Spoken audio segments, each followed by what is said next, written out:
শিলিগুড়ির ফল বাজারে লিচুর সম্ভার। আমকে বলা হয়ে থাকে ফলের রাজা।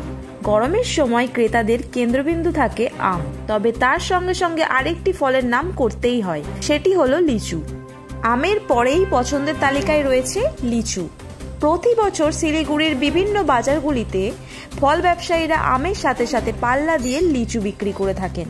কিছুদিন আগেই বাজারে এসেছে বিভিন্ন ধরনের আম, এবার দেখা গেল লিচু। বিধান মার্কেট বাজার সহ বিভিন্ন বাজারগুলিতে ফলের দোকানে দেখা গেল ফল ব্যবসায়ীরা লিচু বিক্রি করছেন।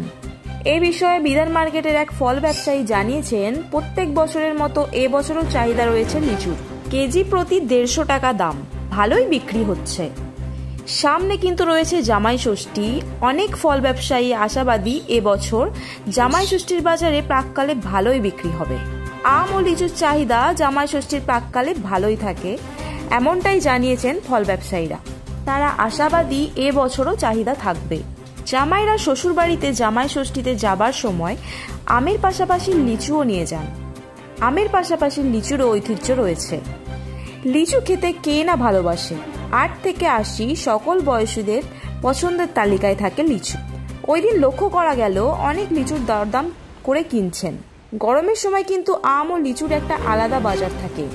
মরশুমি ফল লিচুর চাহিদা প্রত্যেক বছরেই তুঙ্গে থাকে।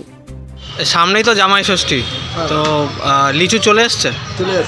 কি দাম আছে এবার লিচুর? 150 টাকা কিলো। 150 টাকা। কেমন বিক্রি হচ্ছে? ভালোই বিক্রি হচ্ছে। এবার কি দাম কম আছে নাকি? হ্যাঁ, কম আছে। সিজন আগে তো। আচ্ছা আচ্ছা, চাহিদা কেমন আছে লিচুর? খুব ভালো চাহিদা আছে। চাহিদা আছে। কবে আসলো লিচু? কবে না থাকবে? আরো 15 দিন। 15 দিন থাকবে। তো সামনে তো জামাই ষষ্ঠী, কি আশা রাখছেন? কেমন বিক্রি হবে? 200 টাকা বিক্রি হবে। 200 টাকা বিক্রি। আপনার দোকানে কেমন বিক্রি হচ্ছে? ভালো সেল আছে। আপনার নামটা? আমার ওম প্রকাশ।